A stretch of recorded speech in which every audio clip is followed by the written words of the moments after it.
Hello दोस्तों, मैं अविता भास्कर। आज हम इस क्लास में नया चैप्टर पढ़ने जा रहे हैं जिसका नाम है पर्यावरण एवं प्राकृतिक संसाधन। तो चलिए शुरू करते हैं आज की वीडियो।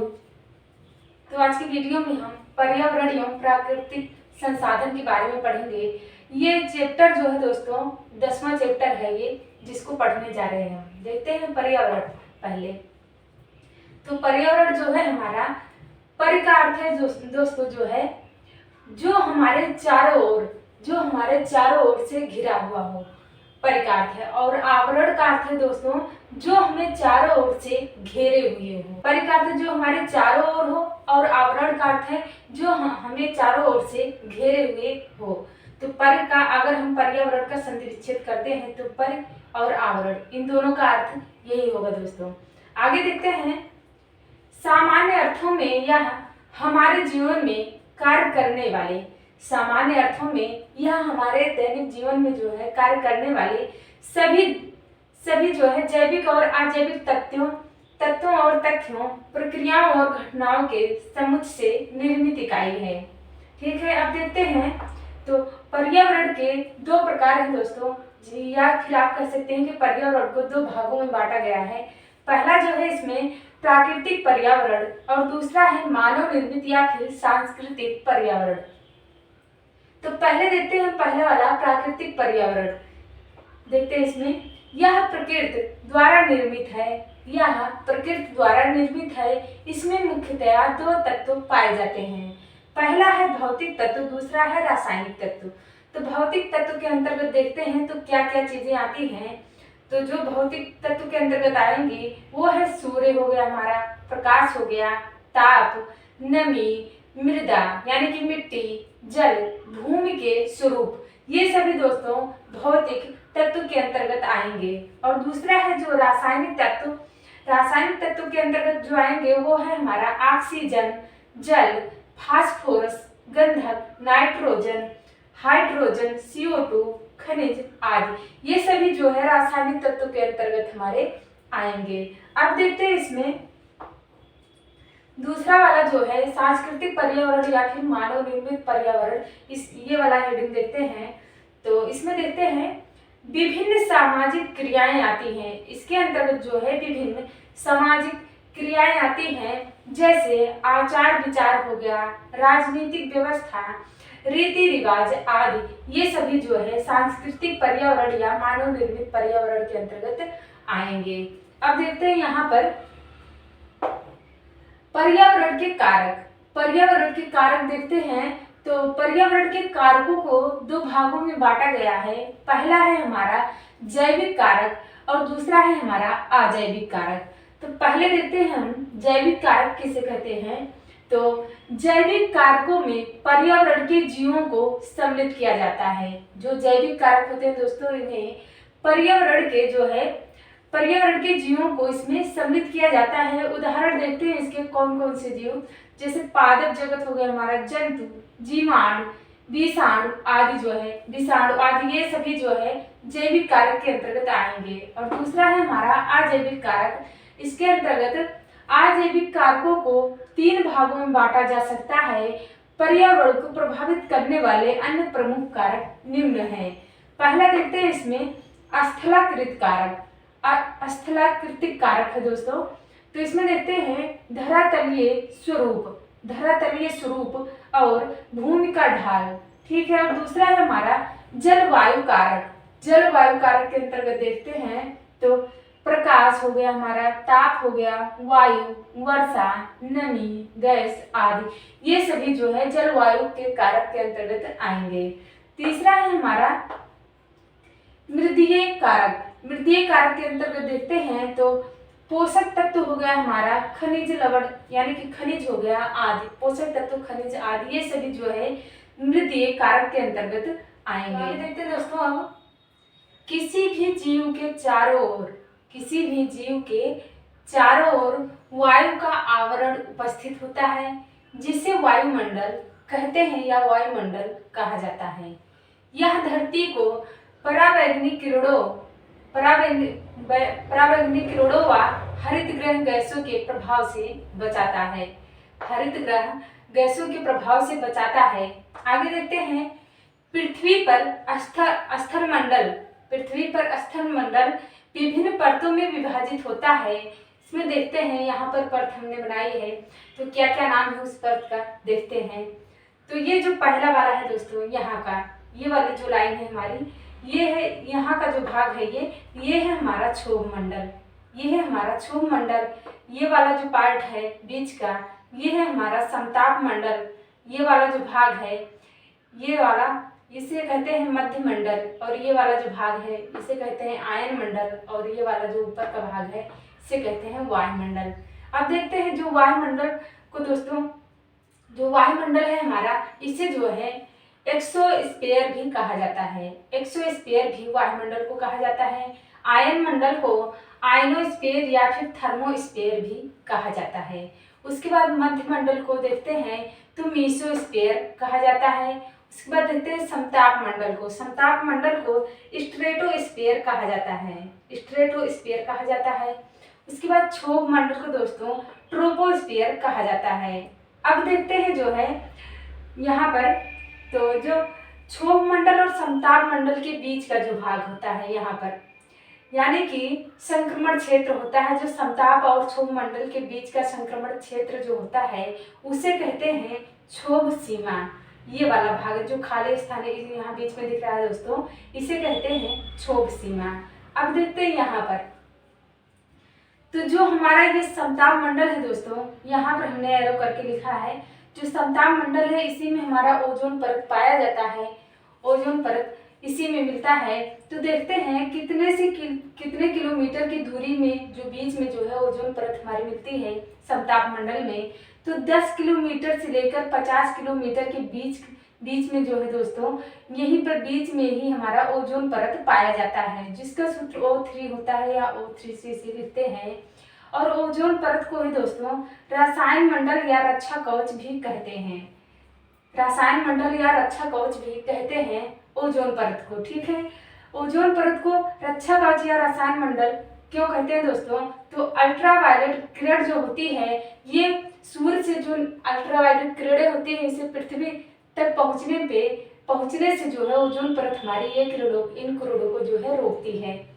और ये जो है ओजोन परत मिली किसके मिश्रण से बनती है, यानी कि किसके मिलने से जो है बनी है, तो ये ऑक्सीजन के मिलने से जो है इस परत का निर्माण हुआ है।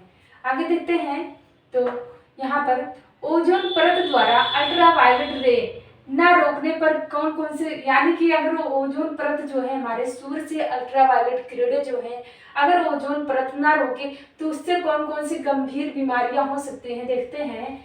तो रोग जो होगा वो चर्म रोग हो गया, हमारा मोतियाबिंद हो गया, कैंसर रोग हो गया आदि जो है सभी रोगों से लोग ग्रसित हो जाएंगे। आगे देखते हैं, ओजोन परत का दिन प्रतिदिन पतली होने का क्या कारण है।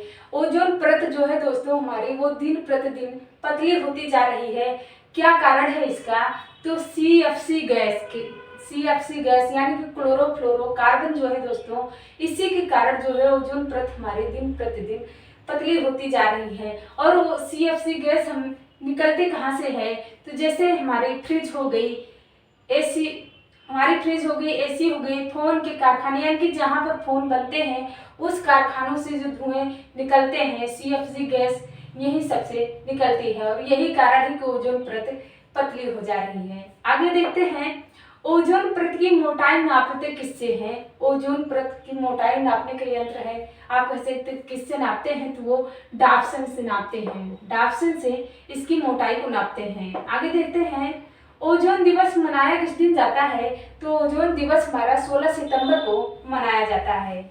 आगे देखते हैं यहाँ पर, तो ओजोन परत की संरक्षण के लिए, ओजोन परत की संरक्षण यानी कि ओजोन परत के बचाव के लिए जो है मॉन्ट्रियल प्रोटोकॉल सम्मेलन 1887 में हुआ था। ओजोन परत के संरक्षण यानी बचाव के लिए जो ये सम्मेलन रखा गया था दोस्तों 1987 में रखा गया था, मॉन्ट्रियल प्रोटोकॉल, ठीक है, नाम था उसका। अब देखते हैं क्षोभ मंडल के बारे में देखते हैं। तो इसकी ऊंचाई सतह से लगभग 18 किलोमीटर है। क्षोभ मंडल की ऊंचाई लगभग सतह से लगभग 18 किलोमीटर है और क्षोभ मंडल में ही दोस्तों भारी गैसें हमारी पाई जाती हैं। आगे देखते हैं, ध्रुवों पर या फिर सर्दी में इसकी ऊंचाई कम हो जाती है। कितनी कम हो जाती है? तो सतह से 8 किलोमीटर, सतह से 8 किलोमीटर तक, ठीक है। और विषुवत पर यानी कि गर्मी में इसकी ऊंचाई जो है बढ़ जाती है, तो सतह से 18 किलोमीटर। आगे है, मौसम संबंधी जितनी भी घटनाएं होती हैं वो दोस्तों क्षोभ मंडल में ही हमारी होती हैं, मौसम संबंधी घटनाएं। आगे है, प्रति यानी कि 165 मीटर जाने पर तापमान में कमी आ जाती है। तो कितनी कमी आ जाती है? 1 अंश सेल्सियस, ठीक है। तो ये हमारा क्षोभ मंडल हुआ। अब आगे देखते हैं और जो मंडल है हमारे, तो आगे देखते हैं दोस्तों अब समताप मंडल, जिसको स्ट्रेटोस्फीयर भी कहते हैं, ठीक है। इसकी ऊंचाई जो होती है वो सतह से 18 से लेकर 50 किलोमीटर तक होती है। इसमें जो है हवाई जहाज उड़ाने का ये आदर्श मंडल होता है हमारा, जिसमें हवाई जहाज उड़ते हैं, ठीक है। आगे देखते हैं, कभी कभी क्षोभ मंडल के बादल, कभी कभी क्षोभ मंडल के बादल जो है समताप मंडल में आ जाते हैं या पहुंच जाते हैं। तो उन बादलों को मोती बादल या पर्ल क्लाउड कहते हैं, जो चमकेंगे लेकिन बरसते नहीं, जो चमकते हैं केवल लेकिन बारिश नहीं करते, बरसते नहीं। आगे देखते हैं, ओजोन परत के छिद्र को देखा गया था। ओजोन परत में जो छिद्र हो गया है दोस्तों, वो कहाँ पर देखा गया था? तो अंटार्कटिका में देखा गया था ओजोन परत के छिद्र को। ओजोन परत हमारा जो है समताप मंडल में ही पाया जाता है, आगे हमने जो बताया है। और आगे देखते हैं, जोसेफ फारमैन के द्वारा देखा गया था, वो भी 1985 में, ठीक है। 1985 में जोसेफ फारमैन ने इसे देखा था, यानी कि इनके द्वारा ये पता लगाया गया था। आगे देखते हैं, मध्यमंडल। मध्यमंडल को मीसोस्फीयर भी कहते हैं। इसकी ऊंचाई देखते हैं तो सतह से 50 से लेकर 80 किलोमीटर तक मानी जाती है और इसका तापमान होता है जो वो 100 अंश सेल्सियस पर होता है इसका तापमान।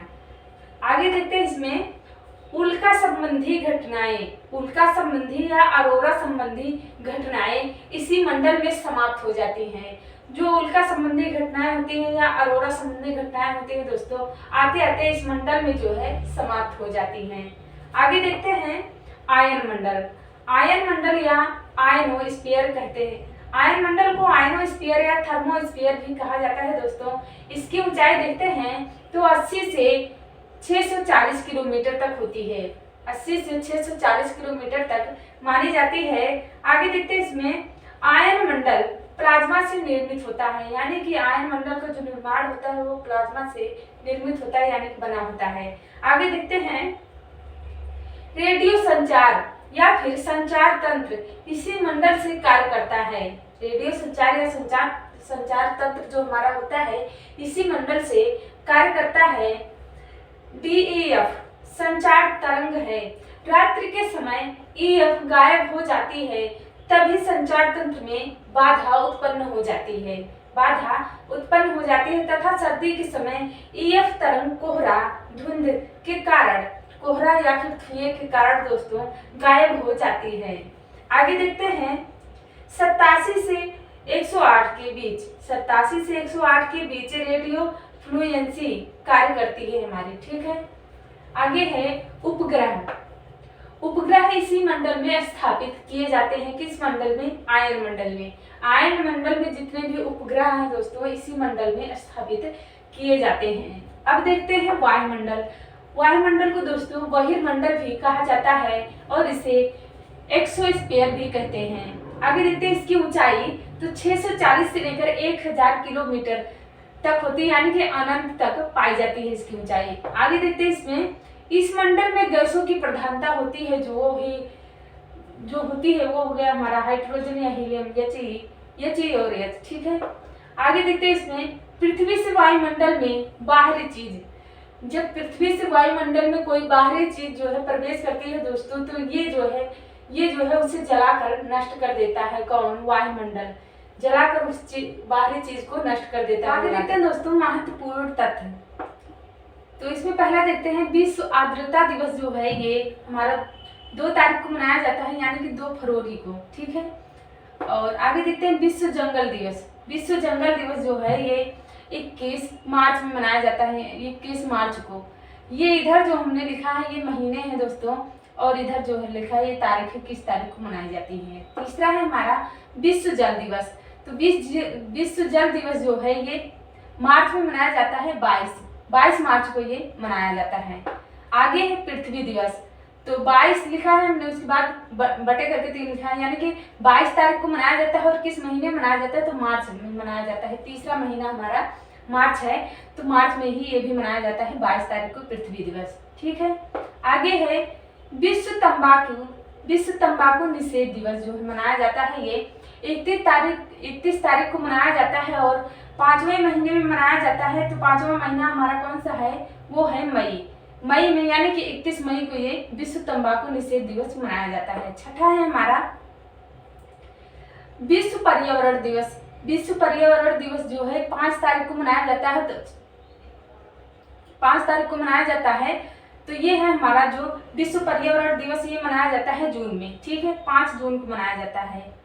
और आगे है विश्व समुद्र दिवस।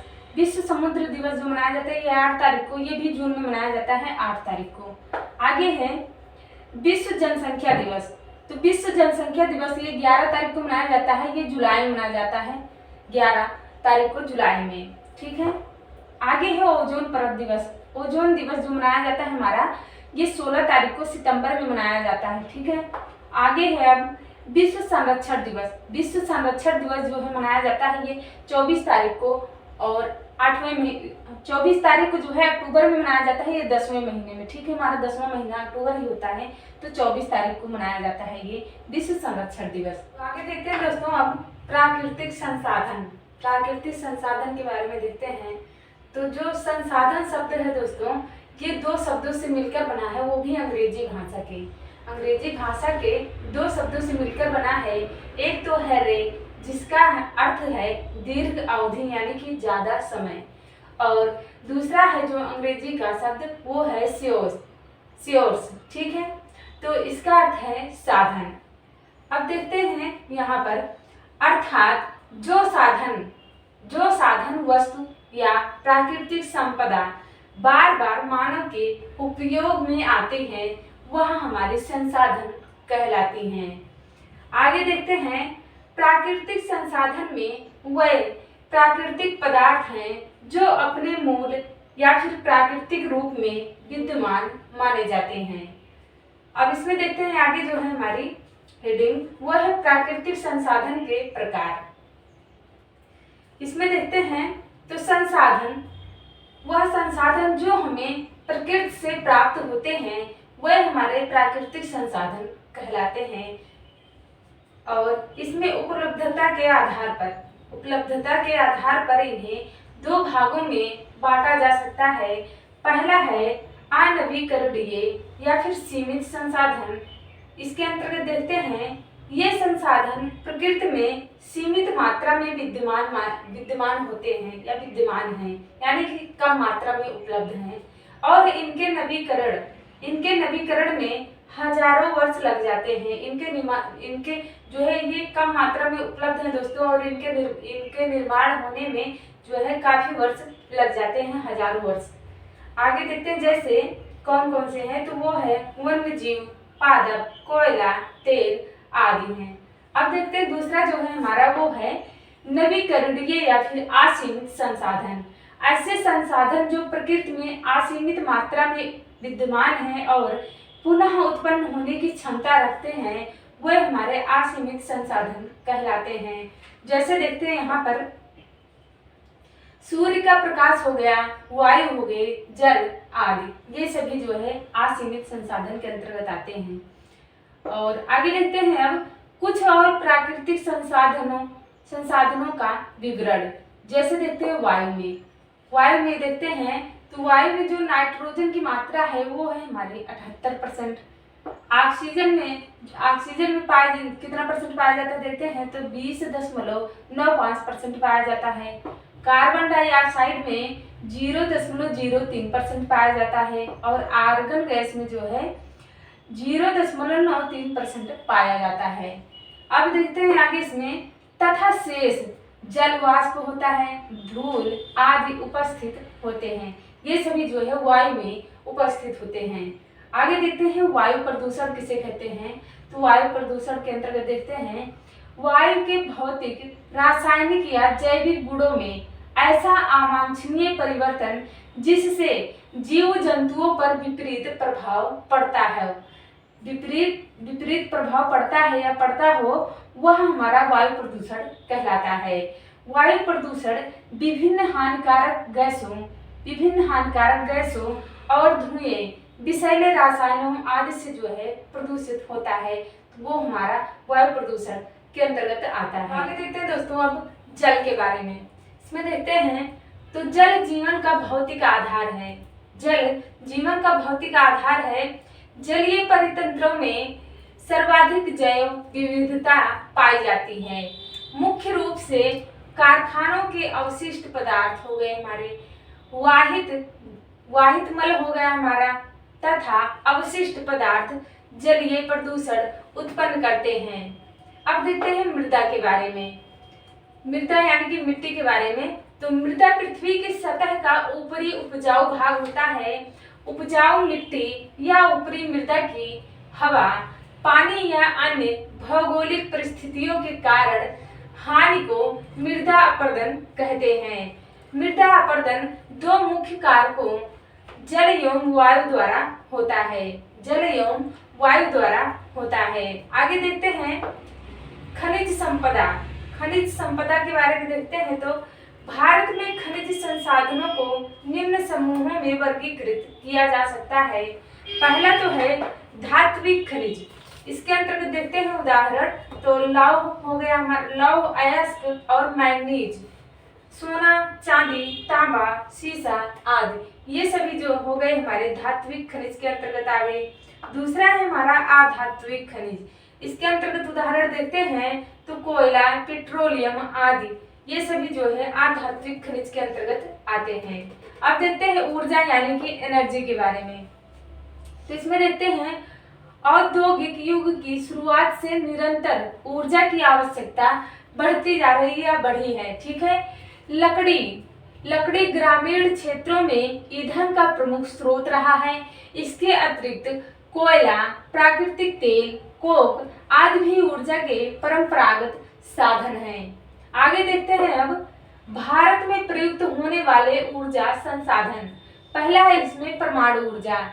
इसके अंतर्गत देखते हैं तो परमाणु ऊर्जा का जो स्रोत है वो है यूरेनियम, प्लेटिनियम आदि।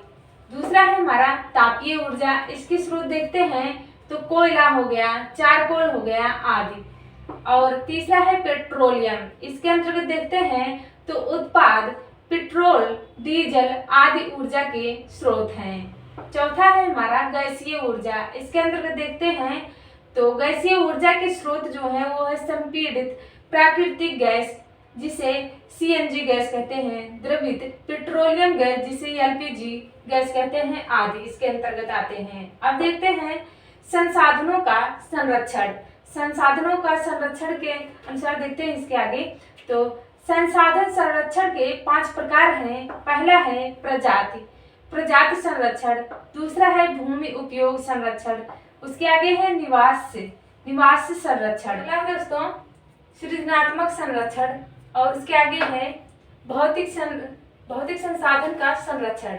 अब आगे देखते हैं यहाँ पर अगली हेडिंग जो है हमारी वो है प्राकृतिक संसाधन के संरक्षण के उपाय।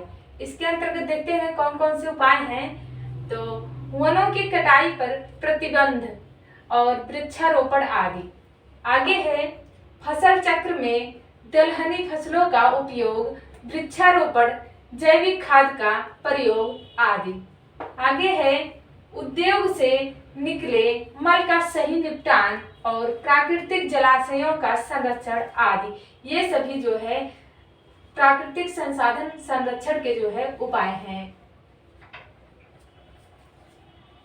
तो दोस्तों आज की वीडियो हमारी यहीं पर समाप्त हुई। आप लोगों का बहुत बहुत धन्यवाद।